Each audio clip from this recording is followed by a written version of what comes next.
Hi, this is part two. Tim Ferriss of the 4 Hour Work Week asked his blog readers, hey, if you're a mom and you've got some tips or you've used the information in the 4 Hour Work Week and channeled it into your family, post something on YouTube. Let me know. So this is my second video ever. So please excuse the goofs. But at any rate, I couldn't squeeze everything into the first one, so here are a couple other things that I do to batch and streamline things in my family. If I batch food, like meals. If I'm making like a chicken divan or some kind of big casserole, I will double the recipe and make one and we'll eat it that night, and then I will freeze the other one to eat at a later time. So that really helps out. You've got all the mess, you've got all the shopping, you've got all the the cleanup done, and then you enjoy the one dinner, and then you have one that you can have next week or the next week without having to go through all the mess and hassle. So that's been good for us. Also, if we grill out, like if we grill a bunch of chicken, we will grill a ton on Sunday and then have some that night for dinner. And then the next day we might chop some up and put it on a salad or something like that. So we'll try to stretch it out to maybe dinner the next day for something different like grilled chicken salad, and then maybe even lunch the day after that. But to kind of do it one time and then kind of reap the benefits of it a couple times. Something else that all moms experience is an early Saturday morning birthday party that you are unprepared for, in that you don't have the gift for the child yet.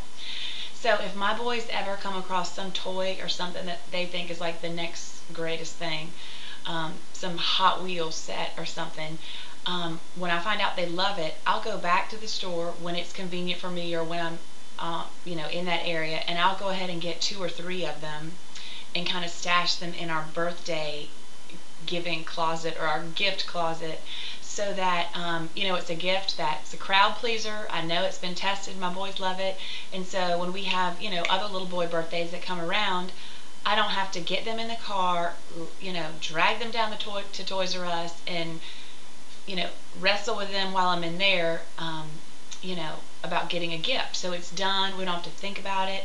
And the birthday gifts are like, if you have a book that your children love that you could just go and get several of, or puzzles or games. We've done that in the past. So as they grow, we kind of, whenever we find something that's a hit, we kind of stock up on it and put it in our little gifting closet. That's good too. I have a little gift closet that's full of either some blank picture frames or scented candles, or we always keep a couple extra bottles of wine around, because you never know when somebody's going to have something bad happen, or somebody's going to invite you over unexpectedly for dinner, and you don't want to come empty-handed. So it's great. I love my gift closet. So I don't have to think about it. Oh my gosh, I can grab a scented candle, put a little bow on it, and we can not go empty-handed. But I don't, again, have to lug both of my children into a store at the 11th hour and show up somewhere haggard and stressed out, just because I want to, have a little Cersei for somebody else. So I love our gift closet. Also, it's great if you find something that's on sale. It's a really good deal. You could, and it's a gift that you think you could give as a wedding present or something. It's always good to keep a little stash in your gift closet, because you never know when you might need it. Again, the whole reason I got into the 4-Hour Work Week is because of the products that I make, all these cute monogram stickers. This is my zebra monogram car tag.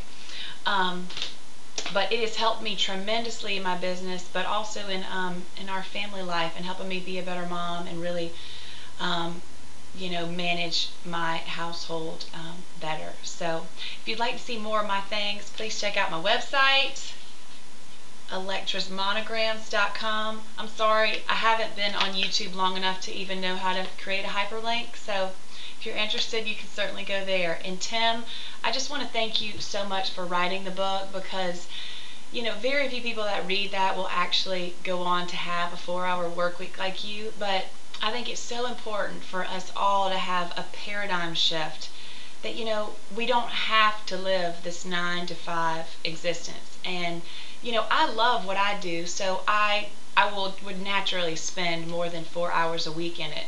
But, do I want to be up till 2 a.m. every night grinding it out? No, absolutely not. So, you've just got some great ideas in the book, and actually I can't wait to reread it again, to absorb even more. But I think that the most important thing that I took from the book was just the paradigm shift of, gosh, we don't have to have the retirement that our parents had. We don't have to postpone everything until we're 65 and collecting our Social Security check. Hey, life is meant to be lived, and we need to work in order that we could live, rather than live just so we could work. It seems like that's kind of what Americans, I don't know, to overly generalize, it seems like we, work to live. Oh no, we live to work, the other way around. Anyway, thanks for everything, and I hope to be able to meet you one day. Bye.